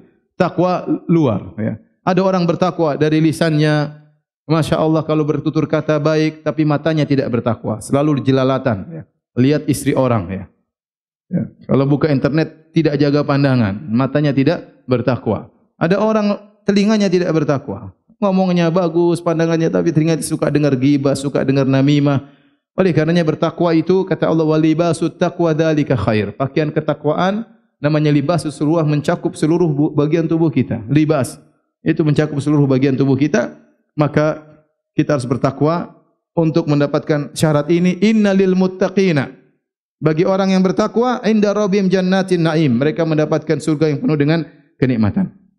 Setelah itu Allah berfirman, afanaja'ul muslimina kal mujrimin, apakah kami akan menyamakan orang Islam dengan orang-orang musyrik? Tidak akan sama. Ini ayat, kata para ulama, turun tentang perkataan orang kafir Quraisy. Mereka berkata, wahai Muhammad, kalaupun ada hari kiamat, tidak ada hari kiamat Muhammad, tapi kalaupun ada, kami dibangkitkan, sama nanti kami sama kalian, apa bedanya? Di surga nanti, kalian di surga, kami juga di surga. Jadi mereka pede, ya. Mereka bilang pertama tidak ada hari kiamat. Kalaupun ada hari kiamat, kami akan sama dengan kalian sebagaimana di bumi, di dunia. Bahkan mungkin kami lebih kaya daripada kalian di surga. Ya. Sebagaimana di dunia. Ini pernyataan mereka. Ini pernyataan yang ngawur. Yang Allah turunkan serentetan ayat untuk membantah pernyataan ini. Kata Allah, "Afanaj'alul muslimina kal mujrimin." Apa akan sama orang non-muslim dengan orang non-muslim? Bertauhid dengan berbuat syirik? Tidak akan sama. Afaman kana mu'minan kaman kana fasiqan la yastawun. Apakah sama orang beriman dengan orang fasik? Tidak akan sama. Ya. Apakah ashabun nar sama dengan ashabul jannah? La yastawi ashabun nar wa ashabul jannah. Tidak sama. Allah bedakan. Kemudian kata Allah Subhanahu wa taala, "Ma lakum kaifa tahkumun?" Bagaimana kalian bisa mengambil keputusan demikian? Ini hukum dari mana? Mau menyamakan antara orang tauhid dengan orang tidak bertauhid. Antara orang muslim dengan orang selain muslim, antara penyembah Allah dengan penyembah sapi, dengan penyembah nabi, dengan penyembah berhala, dengan penyembah malaikat, dengan penyembah kubur, mau disamakan dengan penyembah Allah Subhanahu wa taala? Malakum kaifa tahkumun? Bagaimana kalian bisa mengambil keputusan demikian? Am lakum kitabun fihi tadrusun? Adakah kitab yang kalian pelajari yang menyatakan demikian? Mana kitabnya yang menyatakan demikian? Inna lakum fihi lama takhayyarun. Kemudian dalam kitab tersebut kalian bisa pilih hukum yang kalian senangi. Mana kitab tersebut? Am lakum aimanun alaina balighatun ila yaumil qiyamah. Apakah Allah pernah mengambil janji, menjanjikan kepada kalian sampai hari kiamat nanti kalau kalian di akhirat akan sama dengan orang-orang Islam? Wahai orang-orang kafir Quraisy, inna lakum lama tahkumun. Sungguhnya kalian hanya mengambil keputusan sekehendak kalian. Kemudian kata Allah, salhum ayyuhum bidzalika za'im. Wahai Muhammad, tanyakan kepada Abu Jahal dan teman-temannya, siapa yang berani bertanggung jawab dengan pernyataan ini? Ya Abu Jahal, ente mana? Dalilnya mana? Walid bin Mughirah. Siapa yang berani menjadi penanggung jawab atas statement ini? Bahwasanya orang muslim sama dengan orang musyrik. Sebagaimana pernyataan orang-orang liberal. Bahwasanya semua masuk surga. Ahli tauhid, ahli syirik, ateis, kafir, semuanya masuk surga. Dari mana? Ya. Siapa yang berani bertanggung jawab akan pernyataan ini? Salhum ayyuhum bidzalika za'im. Am lahum syuraka'u falyatu bi syurakaihim in kanu shadiqin. Apakah mereka punya syuraka, punya saksi-saksi, punya pendukung-pendukung yang bisa mendukung pernyataan ini kalau mereka benar-benar jujur. Setelah itu kata Allah Subhanahu wa taala, yauma yukshafu an saqin wa yud'auna ila sujudi fala yastati'un. Allah sebutkan ya tentang beratnya hari kiamat. Sini kata Allah, pada hari betis disingkap. Di sini ada dua pendapat di kalangan para ahli tafsir. Ada yang mengatakan disingkapnya betis ini adalah uslub orang-orang Arab untuk menyatakan sulitnya hari tersebut. Yauma yukshafu an saqin, maksudnya hari kiamat adalah hari yang sangat sulit, hari yang sangat berat. Dan ini pilihan Ibnu Taimiyah rahimahullahu taala. Karena Allah tidak mengatakan yauma yukshafu an saqihi, tapi an saqin. Ya, jadi ini ayat tidak berbicara tentang sifat. Ya, sifat kaki Allah. Tapi sebagian ulama mengatakan ini juga berbicara tentang sifat kaki Allah. Ada dua pendapat. Apakah kita berpendapat bahwasanya ini ayat bukan mengenai sifat atau ayat mengenai sifat, tetapi hadis-hadis yang sahih menunjukkan Allah memiliki sifat kaki, sebagaimana ayat-ayat menunjukkan Allah memiliki sifat tangan, sebagaimana ayat menunjukkan Allah memiliki sifat wajah. Tetapi jelas kita tahu wajah Allah tidak sama dengan wajah manusia. Tangan Allah tidak sama dengan tangan manusia, kaki Allah tidak sama dengan kaki manusia. Ya, tidak boleh sama dan tidak akan sama. Sebagai contoh sederhana, ya, bagaimana wajah Allah Subhanahu wa taala, melihat wajah Allah adalah puncak kenikmatan di surga. Sampai Allah menamakan melihat wajah Allah dengan mazid. Hal min kata Allah Subhanahu wa taala, lil ladzina ahsanul husna wa ziyadah. Ya, bahwasanya orang-orang berbuat baik diberikan surga dan juga tambahan. Tambahan tersebut apa? Datang dalam hadis mutawatir, diriwayatkan lebih dari 20 sahabat, bahwasanya ziyadah di situ, tambahan kenikmatan di surga adalah melihat wajah Allah Subhanahu wa taala. Makanya di antara doa Nabi sallallahu alaihi wasallam, as'aluka ladzatan nadhari ila wajhik. Ya Allah, aku mohon kelezatan memandang apa? Wajahmu. Maka tidak boleh disamarkan wajah manusia, ya. Yauma yukshafu an saqin wa yud'u ila sujud. Hari di mana yang sangat dahsyat, hari yang sangat sulit. Lantas mereka diperintahkan untuk sujud, fala yastati'un, mereka tidak mampu untuk sujud. Datang dalam hadis, mereka ingin sujud. Tahu-tahu punggung mereka menjadi keras, kaku seperti besi. Mereka sujud enggak bisa, artinya mereka terjungkal jatuh ke belakang. Enggak bisa belok begini, enggak bisa. Mereka bangkit lagi, ingin sujud, fala yastati'un, tidak bisa karena punggung mereka menjadi padat, mereka terjungkal lagi. Kenapa di dunia mereka disuruh sujud tidak mau. Dan ini ancaman keras bagi orang yang tidak mau salat. Ancaman keras bagi orang yang tidak mau salat. Kata Allah, khasyiatan absaruhum tarhaquhum dhillah. Pandangan mereka penuh dengan ketakutan, mereka tunduk, diliputi dengan kehinaan. Tarhaquhum dhillah wa qad kanu yud'auna ila sujudi wa hum salimun. Dahulu mereka di dunia diminta untuk sujud padahal mereka dalam kondisi sehat walafiat, bisa sujud, mereka tidak mau sujud. Sekarang di akhirat mereka disuruh sujud, mereka tidak bakalan mampu. Ya, oleh karenanya mumpung kita masih sehat, ya, berusaha untuk banyak sujud, banyak sujud. Kita masih muda, masih bisa sujud. Ada sebagian orang tua sudah susah untuk sujud. Mereka solat dalam kondisi duduk. Tetap ada kenikmatan, tapi beda dengan nikmat tatkala kita bisa meletakkan kepala kita di tanah. Itu nikmat luar biasa. Ada sebagian orang tidak bisa lagi untuk sujud. Dia berangan-angan untuk bisa apa? Sujud. Tapi sudah enggak mampu. Dia masih solat.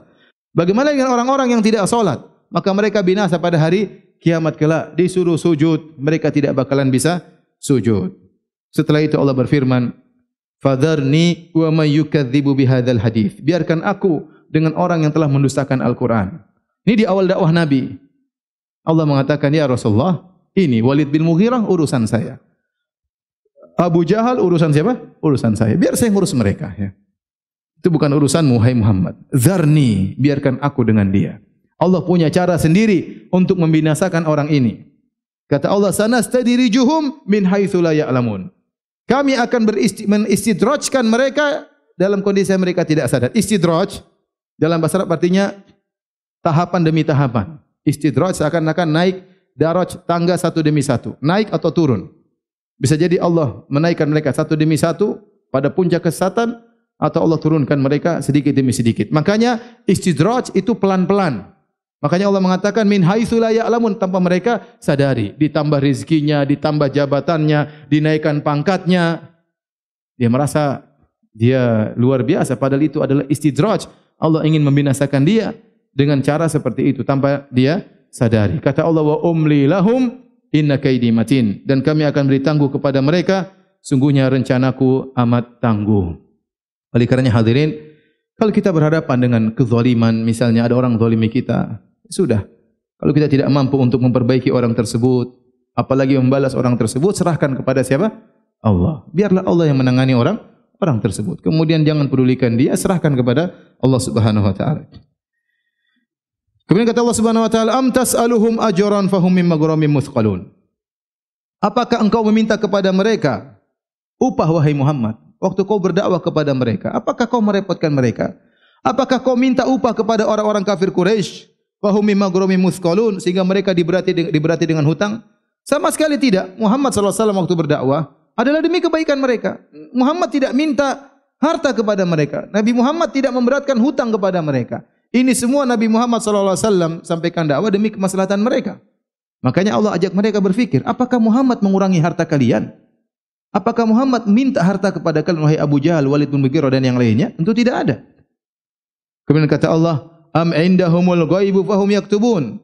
Apakah mereka memiliki ilmu gaib yang mereka menulis apa yang mereka tetapkan? Mereka punya ilmu gaib yang mereka tentukan begini-begini, bahwasanya pada hari kiamat mereka akan sama dengan orang-orang Islam? Tidak ada. Kemudian kata Allah, "Fasbir li hukmi rabbika."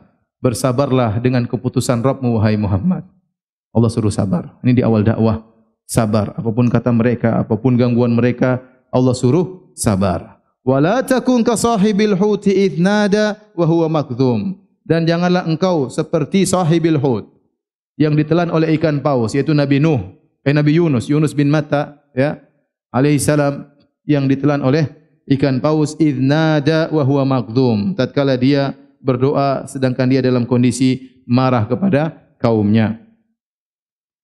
Jadi Nabi Yunus alaihissalam ini, ya, singkat ceritanya, dia berdakwah kepada kaumnya, kemudian kaumnya kurang ajar, brengsek sama dia, tidak mau beriman, akhirnya dia marah, dia tinggalkan mereka. Ini kaum enggak beres, akhirnya dia pergi. Padahal Allah belum mengizinkan dia untuk apa? Pergi. Dia tidak sabar. Dia tidak sabar. Kita enggak tahu gangguan kaumnya kepada beliau seperti apa. Yang jelas kita tahu para anbiya adalah para orang-orang yang super sabar. Tetapi saking berat gangguan yang dihadapi oleh Nabi Yunus alaihissalam, akhirnya dia pergi sebelum diizinkan oleh Allah Subhanahu wa taala dalam kondisi marah. Akhirnya dia pergi, dia naik sebuah kapal di lautan, kemudian terjadi ombak besar, harus ada satu orang yang dibuang supaya bisa selamat. Akhirnya mereka mengadakan qur'ah, undian, ternyata yang keluar Nabi Yunus alaihissalam, akhirnya dia pun dilemparkan di laut, akhirnya dimakan oleh ikan paus. Ya, dimakan oleh ikan paus sebagai teguran dari Allah Subhanahu wa taala.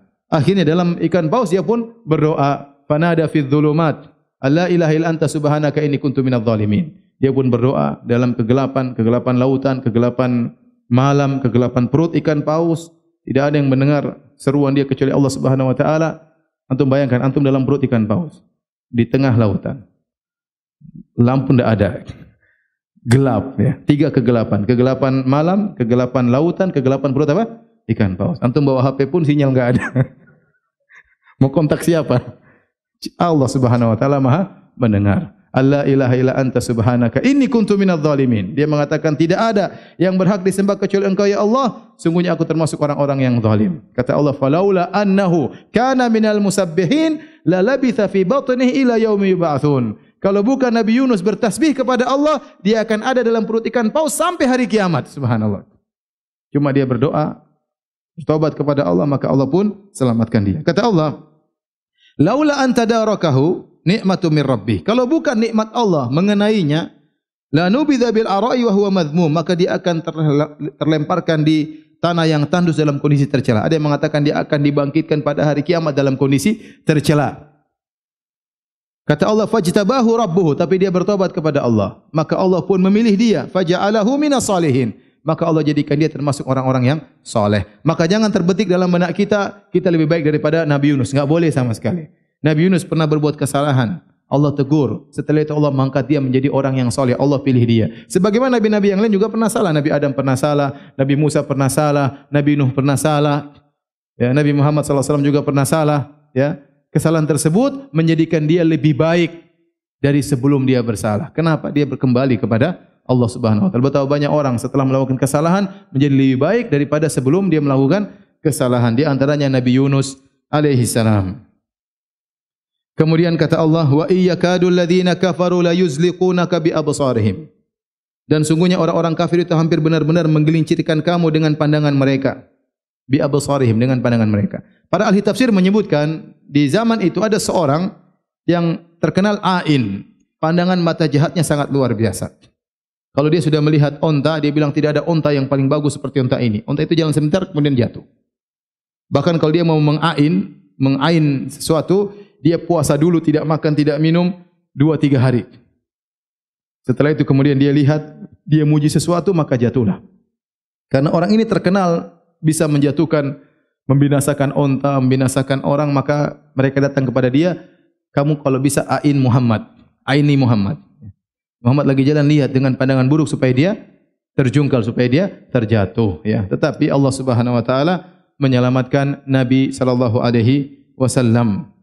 Lamma sami'u dzikr, tatkala mereka mendengar Al-Qur'an, maka mereka ingin keburukan bagi Nabi sallallahu alaihi wasallam, wa yaquluna innahu lamajnun, dan mereka berkata sungguhnya Muhammad itu adalah orang gila, wa ma huwa illa dzikrul lil alamin, dan tidaklah Al-Qur'an kecuali hanyalah peringatan bagi seluruh umat. Demikian ya yang bisa kita sampaikan dari kandungan-kandungan dari surat Nun atau surat Al-Qalam. Semoga bermanfaat. Kalau ada yang bertanya, saya persilahkan. Wallahu taala alam bisawab.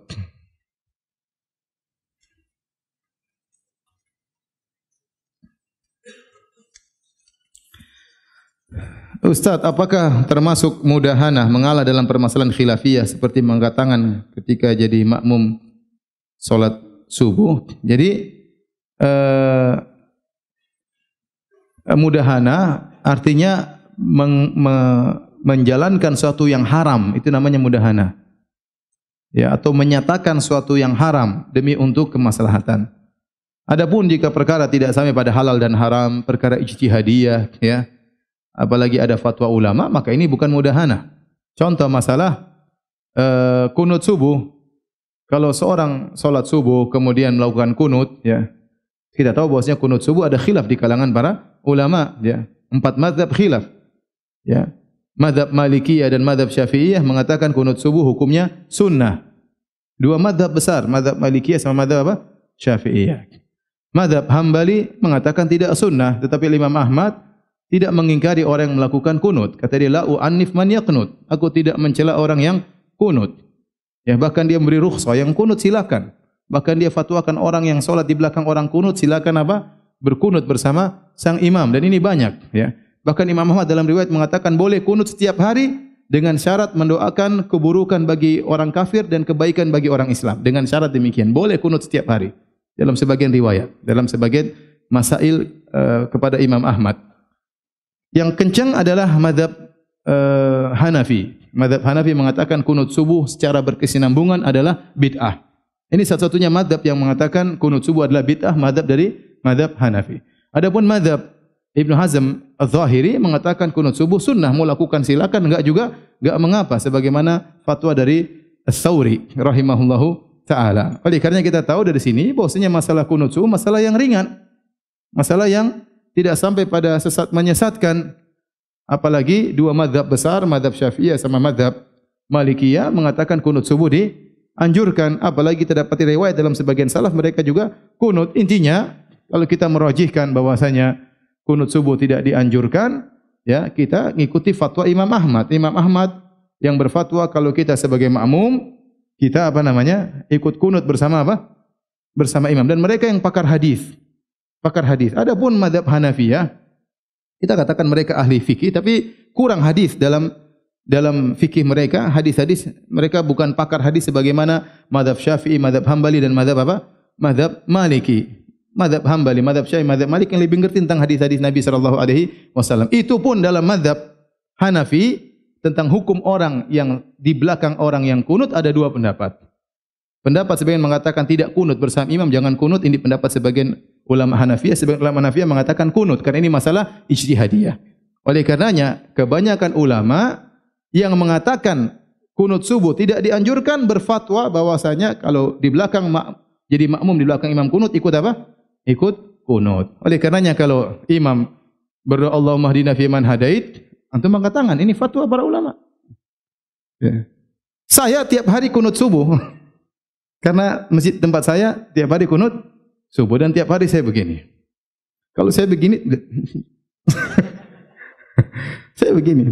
Memang dan itu yang saya yakini, dan itu fatwa Imam Ahmad, fatwa Syekhul Islam Ibnu Taimiyah rahimahullah taala, fatwa sebagian ulama Hanafi yang mengatakan bid'ah, ya. Dan tentunya kita harus berlapang dada masalah kunut subuh, kita berlapang dada. Ada yang mengatakan sunnah, ada yang mengatakan tidak sunnah, ada yang mengatakan bid'ah. Jangan usah kita mencela. Terus kita bilang yang mengatakan bid'ah berarti jahil, jangan. Karena ada ulama yang mengatakan apa? Bid'ah, satu mazhab Hanafi. Mengatakan kunut subuh adalah bid'ah. Meskipun pendapat itu saya tidak cocok, saya cocok pendapat yang lain, ya. Tetapi tidak perlu kita menjadi bahan celaan. Yang mengatakan bid'ah silakan, yang mengatakan sunnah silakan, yang mengatakan sunnah sesekali silakan. Tetapi hukum orang makmum di belakang orang kunut, maka hendaknya dia kunut bersama imam. Allah alam bisawab, dan ini tidak ada masalah, tidak ada kaitannya dengan masalah mudahanah.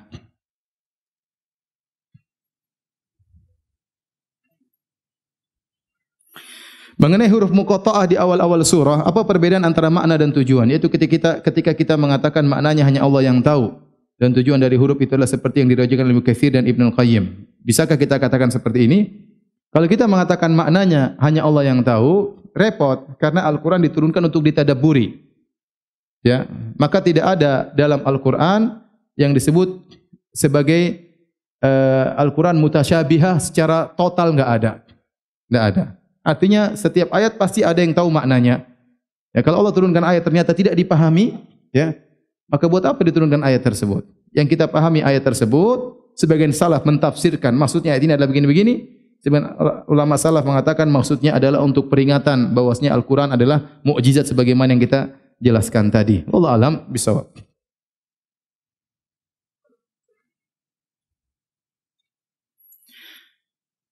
Seperti yang Ustaz katakan, Islam adalah agama, ilmu. Akhir-akhir ini saya futur dalam kajian.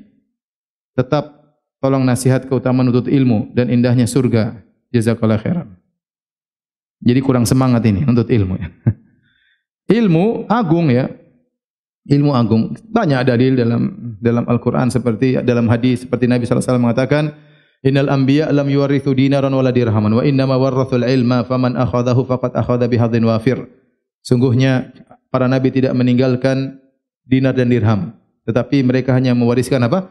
Ilmu. Barang siapa mengambil ilmu, dia telah mengambil warisan para nabi dengan bagian yang banyak. Kata Nabi sallallahu alaihi wasallam, ya, man salaka tariqan yaltamisu fi ilman sahlallahu lahu bihi tariqan ilal jannah. Barang siapa melangkahkan kaki menuntut ilmu, maka Allah mudahkan jalannya menuju surga. Kata sebagian ulama, bahwasanya ini dalil bahwasanya jalan terbaik untuk masuk surga, jalan tercepat untuk masuk surga adalah menuntut apa? Ilmu. Oleh karenanya terbukti para ulama yang paling mereka sukai adalah menuntut apa? Ilmu. Jadilah mereka ulama. Para sahabat mereka semangat menuntut ilmu karena mereka tahu dan sadar bahwasanya jalan terbaik untuk masuk surga adalah menuntut ilmu. Dengan ilmu kita semakin dekat kepada Allah Subhanahu wa taala.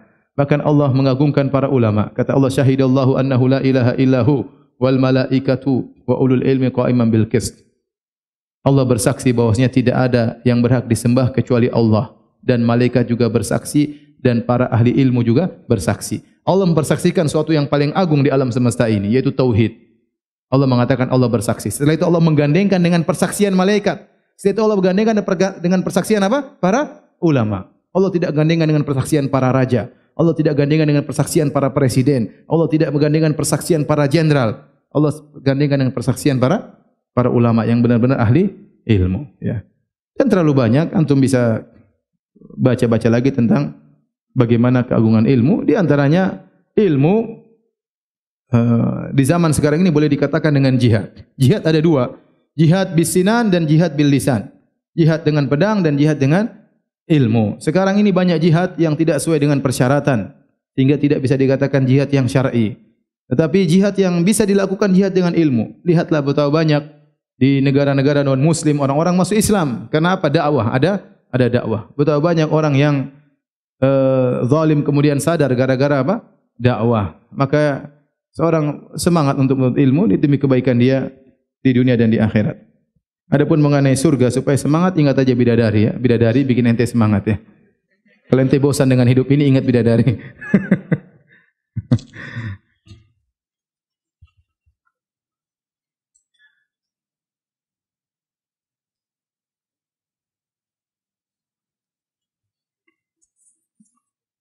Ini ada minta penjelasan tentang Quran surat Toha, ya, ayat kelima. InsyaAllah ya, nanti akan kita jelaskan suatu saat ya.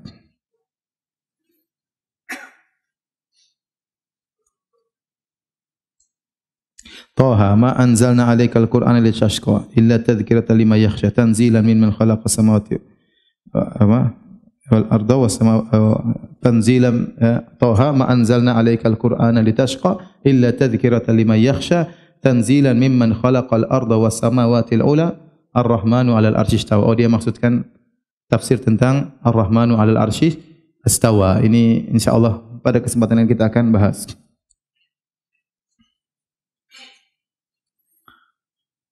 Apabila ada seorang bersumpah dengan menyebut nama Allah dan dia berdusta, apa yang harus dia lakukan? Ya. Dia harus bertobat kepada Allah, dia bayar kafarah, dan dia harus jelaskan bahwasanya itu adalah dusta ya. Kalau dusta sama orang, maka dia harus jelaskan. Bagaimana menurut Ustaz apabila ada orang yang memaksakan duduk tawarruk dalam keadaan sempit seperti malam ini? Curhat ya.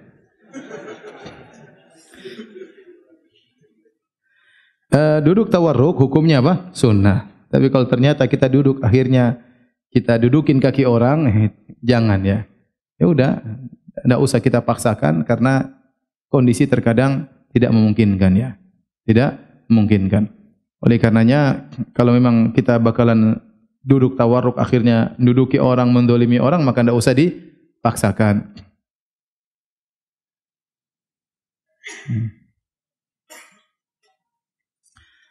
Sudah habis?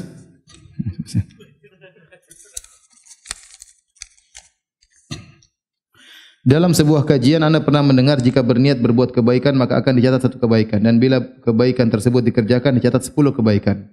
Dan jika berniat melakukan keburukan tidak dicatat keburukan sampai dia mengerjakannya. Dan jika dikerjakan dicatat satu keburukan. Dan berdasarkan tafsir surat Al-Qalam yang disampaikan tadi, hanya berniat saja sudah mendapatkan dosa walaupun belum terlaksana. Mohon penjelasannya. Beda antara ham dengan azam ya.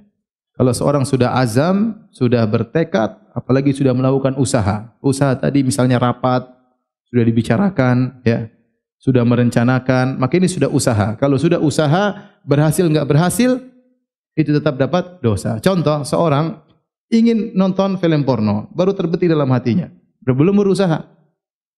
Kemudian dia tidak jadi melakukan, malah dia dapat apa? Pahala.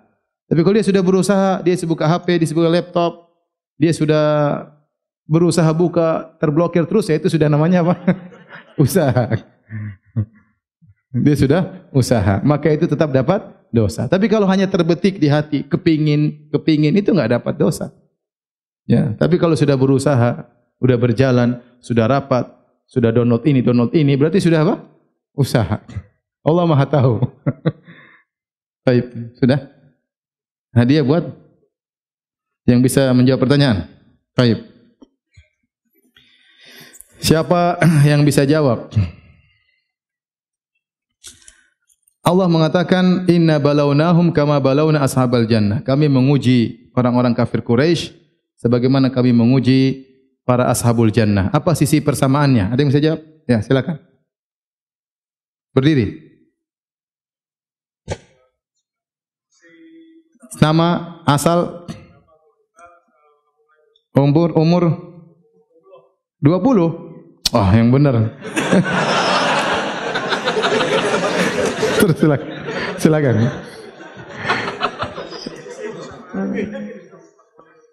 Iya.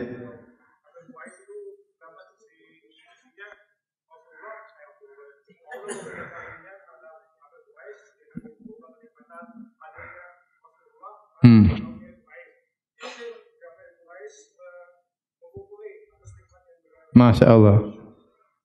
Tidak usah dilanjutkan sini. Jazakallah. Benar ya, Masya Allah. Silakan. Ada buku Ustadz Yazid, ada buku yang mana? Sehari Semalam, Ustadz Jazuli, Ustadz Yazid, Ma'ana Syahadat. Ada ajaran mazhab Syafi'i tinggalkan. Pilih yang mana? Oh, dia memilih sendiri dulu.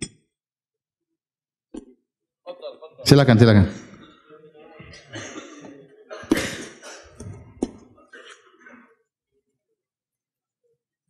Ayo, silakan. Ini Ustadz Yazid aja. Waalaikum. Pertanyaan kedua. Sebutkan 3 pernyataan yang Allah sumpah untuk 3 pernyataan tersebut. Di awal surat Al-Qalam. Silakan berdiri. Sebut nama. Umur 18. Jomblo? Kasihan. Silakan. 3 pernyataan tersebut apa? Terus satunya? Yang pertama malah. Baca ulang. Nun wal qalami. Itu yang pertama. Ma anta bi ni'mati rabbika bijan. Terjemahkan. Yang pertama apa?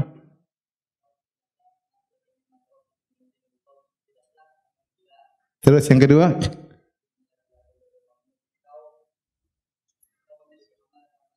Pahala. Yang ketiga? Masya Allah. Ente segini masih jomblo juga, Masya Allah. Ya akhi, Masya Allah. Sini.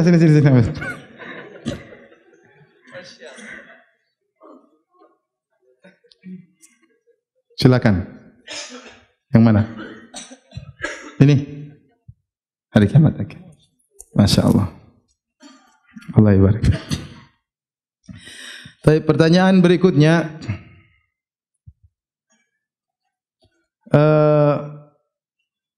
Coba siapa yang tafsirkan firman Allah, afanaja'alul muslimina kal mujrimin. Ya, silakan berdiri. Berdiri, sebut nama, umur. Umur? Jomblo juga. Silakan.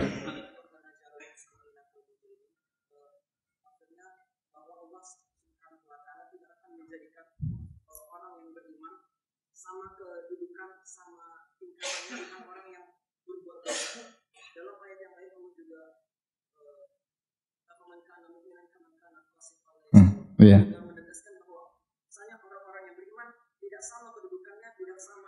Masya Allah. Jomblo-jomblo di sini mantap-mantap ya.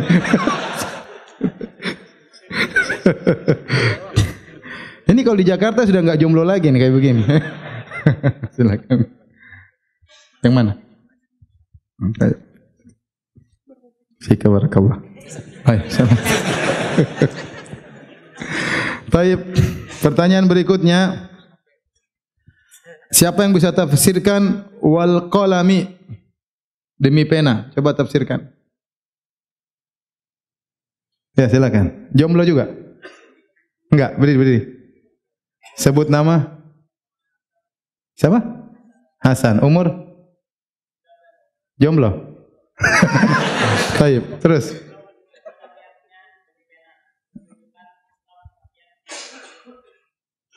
Terhadap ilmu. Sudah.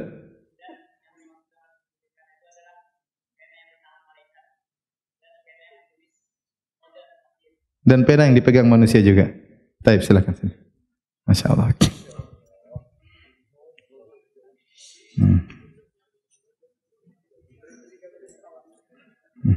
Yang mana? Baik. Ya, Allah barik. Pertanyaan terakhir. Siapa yang paling tua tapi masih jomblo?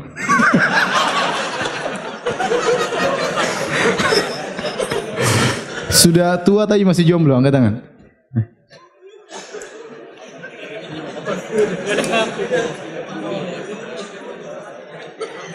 Enggak ada. Enggak ada kan? Ada, cuma dia malu ya. Ya udah, saya simpankan buat dia ya, yang merasa tua masih jomblo. Ini buat dia ya. Nanti minta di panitia ya. Baik. Demikian saja. Subhanakallah bihamdik asyhadu an la ilaha illa anta astaghfiruka wa atubu ilaik. Assalamualaikum warahmatullahi wabarakatuh.